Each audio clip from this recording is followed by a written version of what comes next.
ഈ അടുത്ത സമയത്തായി കേരളത്തിൽ നടന്നിട്ടുള്ള ചില കാര്യങ്ങൾ. ഒന്നാമതായി പ്രധാനമന്ത്രി നരേന്ദ്രമോദിക്കെതിരെ വധഭീഷണി വരുന്നു. അതും ഒരു മലയാളി കേരളത്തിൽ നിന്ന്. അതുപോലെ തന്നെ ബി ഗോപകുമാർ ചാത്തന്നൂർ എം.എൽ.എക്ക് നേരെ ഒരു വധഭീഷണി വരുന്നു. അതും കേരളത്തിൽ നിന്ന് തന്നെ, ഇവിടെ നിന്നുള്ള ആൾ തന്നെയാണ്. പിന്നീട് സാവരിയുടെ കേസ്, അതും ഇവിടുത്തെ ആൾ തന്നെയാണ് കൊന്നിട്ടുള്ളത്. പിന്നീട് എൻ ഐ എയുമായി ബന്ധപ്പെട്ട ഒരാളെ 3 വർഷത്തോളം അയാളെ കാണുന്നുണ്ടായിരുന്നില്ല. അയാളെ പിടിച്ചതും ഇവിടെ കേരളത്തിൽ നിന്ന് തന്നെയാണ്. അപ്പോൾ ഇങ്ങനെ നോക്കുകയാണെങ്കിൽ ഇതിനു മുൻപും നമ്മുടെ പഹൽഗാം കേസുമായി ബന്ധപ്പെട്ടും അങ്ങനെ ഭാരതീയരെല്ലാം കൊല്ലും അത്തരത്തിലൊരു സ്റ്റേറ്റ്മെന്റ് പറഞ്ഞിട്ടുള്ളതും ഒരു മലയാളിയായിരുന്നു. കേരളത്തിൽ ഇത്തരത്തിൽ എങ്ങനെയാണ് അല്ലെങ്കിൽ എങ്ങനെയെങ്കിലും ഒരു കലാപം സൃഷ്ടിക്കാം, എങ്ങനെയെങ്കിലും ഇത്തരത്തിലൊരു ഭീകരപ്രവർത്തനം നടത്തണം, അങ്ങനെ ഒരു സംഘടന അല്ലെങ്കിൽ അങ്ങനെ ഒരു പരിവർത്തനം സംഭവിച്ചു വരുന്നതുണ്ടോ? അതിരാ ഇപ്പോൾ പറഞ്ഞ എൻ.ഐ.എ അറസ്റ്റ് ചെയ്തു എന്ന് പറയുന്നത് വർഷങ്ങൾക്ക് മുമ്പ് കർണാടകയിലെ യുവമോർച്ച നേതാവ് പ്രവീൺ നെട്ടാരുവിനെ കൊലപ്പെടുത്തിയ കേസിലെ മുഖ്യ പ്രതിയെയാണ് പള്ളുരുത്തിയിൽ 3 വർഷമായിട്ട് ഒളിച്ച് താമസിക്കുകയായിരുന്നു അദ്ദേഹത്തിനെയാണ് ഇന്നലെ എൻ.ഐ.എ പിടികൂടിയത്. അപ്പം അതോടൊപ്പം തന്നെ ആവശ്യപ്പെട്ടിരിക്കുന്നത് എന്താണെന്ന് വെച്ചാൽ, ആരാണ് ഒളിച്ചു താമസിക്കാൻ വേണ്ടിയുള്ള സൗകര്യങ്ങൾ ചെയ്തു കൊടുത്തത്, അവരെയും കൂടെ അറസ്റ്റ് ചെയ്യണമല്ലോ, എന്നാലേ കേസ് കംപ്ലീറ്റ് ആവുള്ളൂ. ഇദ്ദേഹത്തെ മാത്രം ഒരാളെ ഒളിച്ചു താമസിപ്പിക്കുവാൻ സൗകര്യം ചെയ്യുന്നവരും ആ കേസിൽ പ്രതിയാകപ്പെടണം, അല്ലേ? ഇപ്പോൾ മോള് പറഞ്ഞ കേട്ടാൽ തോന്നും ഇതെല്ലാം കൂടെ ഒരു റിലീജിയനായിട്ട് കണക്റ്റഡ് ആണെന്ന്. അങ്ങനെയുമല്ല. ഇപ്പോൾ പ്രധാനമന്ത്രിയെ വധിക്കുമെന്ന് പറഞ്ഞിരിക്കുന്ന വ്യക്തി ഹിന്ദുമത വിഭാഗത്തിൽപ്പെട്ട ആളാണെന്ന് മുസ്ലിം മതവിഭാഗത്തിൽപ്പെട്ടവർ പറയുന്നുണ്ട്. ഞങ്ങളിലേക്ക് ശ്രദ്ധ കൊണ്ടുവരാൻ വേണ്ടിയിട്ട് ആണ് പറഞ്ഞിരിക്കുന്നത്. വെള്ളിയാഴ്ച കൊല്ലുമെന്ന് പറഞ്ഞിരിക്കുന്നത് അവരെ സംബന്ധിച്ചിടത്തോളം വെള്ളിയാഴ്ച ഒരു പുണ്യ ദിവസമാണ്. ആ ദിവസത്തിൽ കൊല ചെയ്യുമെന്ന് പറയുമ്പോൾ തീർച്ചയായിട്ടും നമ്മൾ വിചാരിക്കും അതൊരു മുസ്ലിം മതവിഭാഗത്തിൽപ്പെട്ട ആളാണ്. അപ്പം അങ്ങനെയല്ല, മനസ്സിലായില്ല? അപ്പം നമ്മൾ ഒരു മതത്തെയും ഇവരാണ് എല്ലാത്തിനും പുറകിൽ എന്നുള്ളൊരു ചിന്ത തന്നെ ശരിക്കും പറഞ്ഞാൽ സ്പ്ലിറ്റ് ഉണ്ടാക്കുമെന്നൊരു വിശ്വസിക്കുന്ന ഒരാളാണ്. അതെ. ഇങ്ങനൊരു ചിന്ത നമുക്കുള്ളത് കൊണ്ടാണ് ഹിന്ദു യുവാക്കളും അതിൽ കയറി പിടിച്ചിട്ട് ഇങ്ങനെയുള്ള ത്രെട്ടുകൾ കൊടുക്കുന്നത്. പറഞ്ഞിരിക്കുന്നത് ആർക്കെതിരെയാണ്? ഇന്ത്യ ഭരിക്കുന്ന പ്രധാനമന്ത്രിയെ വധിക്കുമെന്ന് പറഞ്ഞിട്ടുണ്ടെങ്കിൽ ഒന്നുകിൽ അദ്ദേഹം മനോരോഗിയാണ്, അല്ലേ?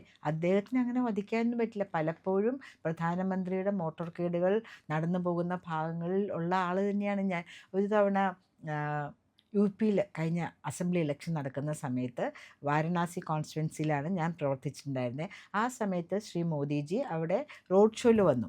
ഞങ്ങൾ കുറച്ച് വനിതാ പ്രവർത്തകർക്ക് ഭയങ്കര എക്സൈറ്റിംഗ് ആയിട്ട് ഞങ്ങളെ അദ്ദേഹത്തിൻ്റെ ഫസ്റ്റ് സെറ്റ് ഓഫ് ഇതിൽ നിർത്തി. അതായത് അദ്ദേഹത്തിൻ്റെ കാർ ഇതാണെങ്കിൽ ഞങ്ങൾ 6 പേര് അതിൻ്റെ 6 കോണിലായിട്ട്, അത് മുമ്പിൽ 2 പേര്, പിന്നെ 2 സൈഡിലും 3 പേരും, അങ്ങനെ ടോട്ടൽ 6 പേര് കേട്ടോ. അത് കഴിഞ്ഞിട്ടാണ് AK-47 ഉള്ള അദ്ദേഹത്തിൻ്റെ സെക്യൂരിറ്റിക്കാർ നിന്നിട്ടുള്ളത്. അന്ന് ഞാൻ കണ്ടതാണ് ആ സെക്യൂരിറ്റിയുടെ മഹത്വം എന്താണെന്ന്. ഈ ഓണം കേറാൻ മൂല കേരളത്തിൽ നിന്നുകൊണ്ട് ഒരു പയ്യൻ ഞാൻ കൊല്ലുമെന്ന് പറഞ്ഞാൽ കൊല്ലപ്പെടാൻ വരൂ, എന്നെ കൊല്ലൂ എന്ന് പറഞ്ഞ് നിന്ന് കൊടുക്കുമോ? അല്ലെങ്കിൽ അദ്ദേഹത്തിൻ്റെ കൂടെയുള്ള ഗാർഡ്സിന് സമ്മതിക്കുമോ? ഒരു വീഡിയോ ഭയങ്കര വൈറലായിരുന്നു. ഇവിടെ എറണാകുളത്ത് വന്ന സമയത്ത് അദ്ദേഹം തേവര കോളേജിൽ യുവ പരിപാടിക്ക് വന്ന സമയത്ത് ഒരാളിങ്ങനെ ഫോട്ടോ എടുക്കാൻ നോക്കുക, എന്തോ ഒരു വെപ്രാളത്തിൽ അദ്ദേഹത്തിൻ്റെ മൊബൈൽ തെറിച്ച് പോകാൻ ആരും തട്ടിയോ എന്തോ ചെയ്ത് നടന്നു പോകുന്ന അദ്ദേഹത്തിൻ്റെ മോട്ടോർ കോയിൽ, ഇപ്പം ഞാൻ പറഞ്ഞ പോലെ അദ്ദേഹത്തിൻ്റെ വണ്ടിക്ക് ചുറ്റും നടന്നു പോകുന്ന ഇത് ബോഡി ഗാർഡ്സ് ഒരാൾ അതിങ്ങനെ പിടിച്ചെടുക്കുകയാണ് ചെയ്യുന്നത്. ആരും അറിയുന്ന പോലും അത് പിടിച്ചെടുത്തു, അദ്ദേഹത്തിൻ്റെ പോക്കറ്റിലേക്ക് അത് പോയി. ഒരു സംഭ്രമമോ കാര്യമോ ഒന്നും അവിടെ നടന്നിട്ടില്ല. ഒരു ആൾക്കാർക്ക് പാനിക് ഒന്നും ഉണ്ടായിട്ടില്ല. അതുപോലെ ഇപ്പോൾ ഇദ്ദേഹം ബുള്ളറ്റാണ് ചെല്ലുക, ബുള്ളറ്റ് അവർ കൈകൊണ്ട് പിടിച്ചെടുക്കുന്നതന്നെ നമുക്ക് തോന്നിപ്പോകും കേട്ടോ. ഒറ്റ മനുഷ്യനാണ്, നിമിഷാർത്ഥത്തിൽ അദ്ദേഹത്തിൻ്റെ കയ്യിലേക്ക് ആ മൊബൈൽ വരുന്നു, അദ്ദേഹം അതിനെ അദ്ദേഹത്തിൻ്റെ പോക്കറ്റിനുള്ളിലേക്ക് ഇതാക്കുന്നു. അത്ര ടൈറ്റ് സെക്യൂരിറ്റിയാണ് ശരിക്കും അദ്ദേഹത്തിന്. നമുക്ക് കാണുമ്പോൾ വളരെ കൂളായിട്ട്, ഞാൻ അതിൻ്റെ ഫസ്റ്റ് ലെവലിൽ യാത്ര ചെയ്ത ആളായതുകൊണ്ട് ഞാൻ പറയുകയാണ്, നമുക്ക് വളരെ കൂളായിരുന്നു. പക്ഷേ ആ കറുത്ത കണ്ണടയ്ക്ക് പുറകിലുള്ള കണ്ണുകൾ, അദ്ദേഹത്തിൻ്റെ ബ്ലാക്ക് കാറ്റ് സെക്യൂരിറ്റികളുടെ പുറകെ അവരുടെ കണ്ണുകളെല്ലാം കാണുന്നു.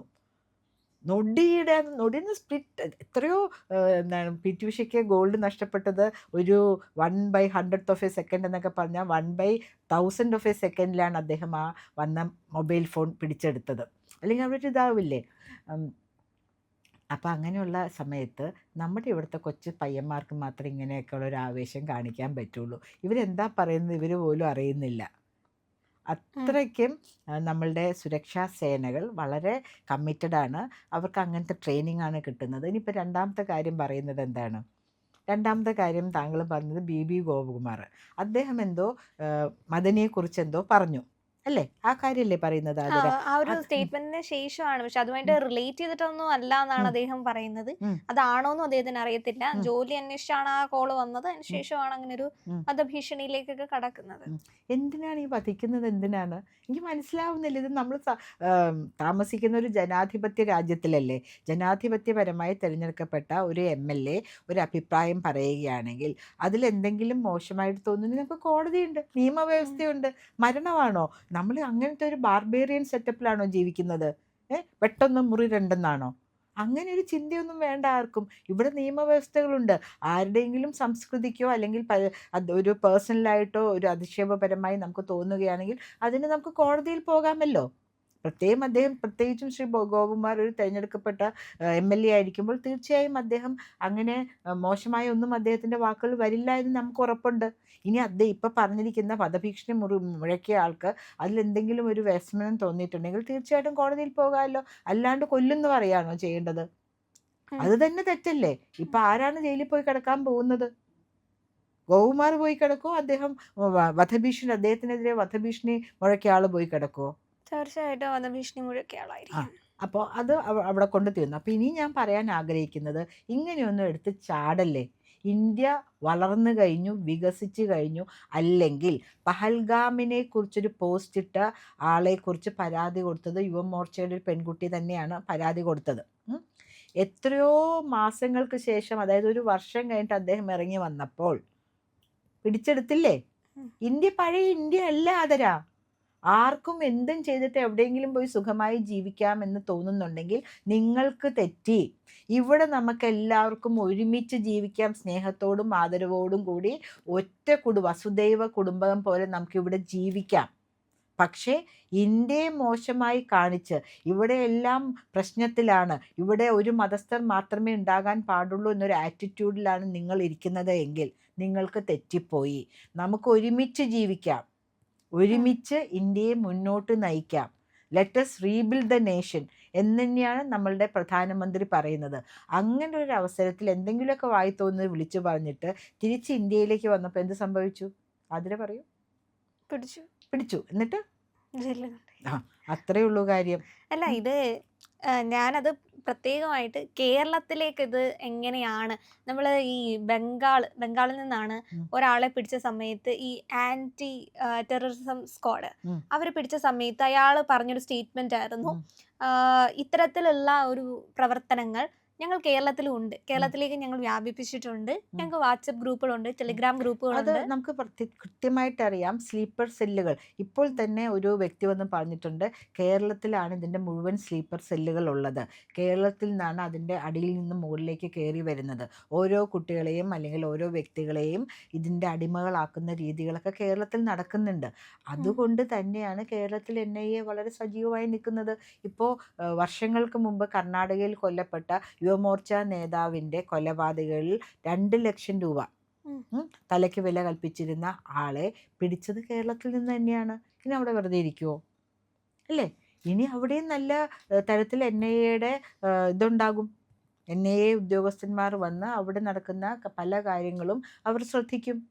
വേണ്ടാത്തൊരു ഇതല്ലേ. നമുക്കിവിടെ സുഖമായിട്ട് ജീവിക്കേണ്ടേ അതിൽ എല്ലാവരും ഇങ്ങോട്ടേക്ക് ഓടി വരൂ എന്ന് പറഞ്ഞാൽ എങ്ങനെയാണ്?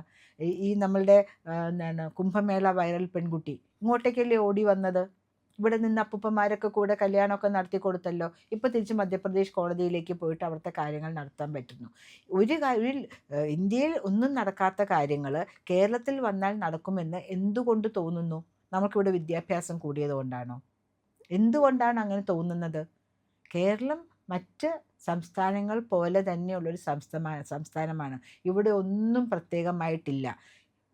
ശ്രീ അമിത്ഷാ ഭരിക്കുന്ന കേന്ദ്ര ആഭ്യന്തര വകുപ്പിൻ്റെ റഡാർ എല്ലാ സംസ്ഥാനങ്ങളിലേക്കും ഉണ്ട്, അതേപോലെ തന്നെ കേരളത്തിലേക്കുമുണ്ട് എന്ന് നമ്മൾ മനസ്സിലാക്കി ജീവിച്ചാൽ നമുക്ക് സുഖമായും സന്തോഷമായും ഈ കൊച്ചു കേരളത്തിൽ ജീവിക്കാൻ പറ്റും. അല്ലാണ്ട് ഇതൊരു പ്രത്യേക രാജ്യമാണെന്നോ അങ്ങനെയാണല്ലോ ഇവർ പറയാറുണ്ടല്ലോ. ഞങ്ങൾ അതിനെതിരെ ആ രാജ്യത്തിൽ എന്തെങ്കിലും ബുദ്ധിമുട്ടുണ്ടായാൽ ഞങ്ങളവിടെ ഇടപെടും, അല്ലെങ്കിൽ ഞങ്ങൾ അതിനെ പ്രതിഷേധിക്കുന്നു. ആ രാജ്യക്കാർക്ക് അറിഞ്ഞൂടെ കേരളം എവിടെയാണെന്ന്, അല്ലേ? എന്നാലും ഇവർ പറയും, എന്തെങ്കിലുമൊക്കെ ഇരുന്നുകൊണ്ട് പറയും. അപ്പോൾ ഇവരുടെ ഒരു ചെഗുവേര സഖാവിൻ്റെ രാജ്യത്തെക്കുറിച്ചൊക്കെ ഞങ്ങൾ വളരെ ശക്തമായി പ്രൊട്ടസ്റ്റ് രേഖപ്പെടുത്തുന്നു. അവിടെ ആർക്കും അറിഞ്ഞുകൂടാ എവിടെയാണ് ഈ കൊച്ചു കേരളം കിടക്കുന്നതെന്ന്. ഈ പ്രൊട്ടസ്റ്റ് അവിടം വരെ എത്താനും പോകുന്നില്ല. ഇവിടെ കിടന്ന് മീഡിയയിൽ ഒരു അറ്റൻഷൻ വരുത്തുന്ന കാര്യങ്ങൾ മാത്രമേ നടത്തുന്നുള്ളൂ. പ്രിയപ്പെട്ട മലയാളി സുഹൃത്തുക്കളെ, നമുക്കിവിടെ ഒരുമിച്ച് ജീവിക്കാം. നിങ്ങൾ ആരെയും കൊല്ലാനും പോകണ്ട, നിങ്ങൾ ആരെയും ഭീഷണിപ്പെടുത്താനും പോകണ്ട. അതൊന്നും ഇനി ഇവിടെ നടപ്പില്ല. കാരണം സെൻറ്റർ ഭരിക്കുന്നത്, കേന്ദ്രം ഭരിക്കുന്നത് ശ്രീ അമിത്ഷാ എന്ന് പറയുന്ന ശക്തനായ ഭരണാധികാരിയാണ്. അപ്പോൾ വെറുതെ ഇരുന്ന് നിങ്ങൾ ഒരു പെട്ടെന്നൊരു ചിലർക്കുണ്ടാവും മാനസികമായിട്ട് ഞങ്ങളൊന്ന് ഫേമസ് ആയിക്കളയാം, വേറൊരു വിധത്തിലും അല്ല, ഫേമസ് ഈ ആകാൻ പറ്റുന്നുണ്ടാവുന്നില്ല. കേസുകളൊക്കെ ഇത് സാധാരണ ഇപ്പം നമ്മുടെ കേരള പോലീസ് അന്വേഷിക്കുന്നതിന് പകരത്തേക്ക് ഇതിന്റെ ആ ഒരു പ്രാധാന്യം മനസ്സിലാക്കി NIA-യുടെ അന്വേഷണത്തിലേക്ക് മിക്ക കേസുകളും പോകാനുള്ള ഒരു സാധ്യത കാണുന്നുണ്ട്. ഇപ്പൊ സാവരിയുടെ ആണെങ്കിലും ഇപ്പോൾ കഴിഞ്ഞ ദിവസം ഇവിടുന്ന് പിടിച്ച ആൾ അത് NIA ആണ് പിടിച്ചത്. അതുപോലെ മിക്ക കേസുകളെയും അത്തരത്തിൽ ഇപ്പൊ നരേന്ദ്രമോദിക്കെതിരെ ഒരു ഭീഷണി വരികയാണെങ്കിൽ ഇതെല്ലാം കുറച്ചും കൂടെ പ്രാധാന്യത്തോടെ കേന്ദ്രം കാണുക, അല്ലെങ്കിൽ കേന്ദ്ര ഏജൻസികൾ അന്വേഷിക്കുന്ന തലങ്ങളിലേക്ക് ഉയരുന്നുണ്ട്. അല്ല, കേരള പോലീസ് മാത്രമല്ലല്ലോ CPM-ൻ്റെയും അല്ലെങ്കിൽ കോൺഗ്രസിൻ്റെയും താഴെ. ബാക്കി എല്ലാ പോലീസും കേന്ദ്രത്തിൻ്റെ താഴെയല്ലേ. അപ്പം അതുകൊണ്ട് തന്നെയാണ് എല്ലാ കേസിലും ആദ്യം ഇവർ പറഞ്ഞുകൊണ്ടിരുന്നത് CBI വേണമെന്ന്. ഇപ്പോൾ NIA നേരിട്ട് ഇടപെടുകയാണ്. അതൊന്നും നമുക്ക് സുഖമായിട്ട് കിടന്നുറങ്ങാം, സുഖമായിട്ട് ജീവിക്കാം എല്ലാവർക്കും. I mean everybody. കേരളത്തിൽ താമസിക്കുന്ന എല്ലാവരെയും ഒരേപോലെ ചേർത്ത് നിൽക്കാനും എല്ലാവർക്കും സുരക്ഷിതത്വം ഒരുക്കുവാനും പ്രതിജ്ഞാബദ്ധരാണ് കേന്ദ്ര സർക്കാർ. പ്രിയമുള്ളവരെ, നമ്മുടെ ചാനൽ ഒരുപാട് പേർ കാണുന്നുണ്ട്. കാണുന്നവരോടെല്ലാം നമുക്ക് വലിയ സ്നേഹവുമുണ്ട്. അവരൊക്കെ നമ്മുടെ ചാനലിനെ കുറിച്ച് ഒരുപാട് പേരോട് പറയുന്നുമുണ്ട്. പക്ഷേ ഒരു കാര്യം, നമ്മൾ കാണുന്നവരുടെ എണ്ണം അനുസരിച്ച് ചാനലിൻ്റെ സബ്സ്ക്രിപ്ഷൻ കൂടുന്നില്ല. എന്താ കാര്യം എന്നറിയാമോ? നമ്മൾ കണ്ടിട്ട് അങ്ങ് പെട്ടെന്ന് തിരിച്ചു പോവുക. പക്ഷേ കണ്ടതിന് ശേഷം ഒരു നിമിഷം നിൽക്കുക. നമ്മുടെ ചാനലിൻ്റെ IND എന്ന് പറയുന്ന ലോഗോ ഇല്ലേ, അവിടെ ഒന്ന് വിരലമർത്തിയാൽ ചാനലിൻ്റെ ഫീഡ് തുറന്നു വരും. അവിടെ സബ്സ്ക്രൈബ് എന്നൊരു നീല നിറത്തിലുള്ള ബാറുണ്ട്, അവിടെ ജസ്റ്റ് ഒന്ന് തൊടുക.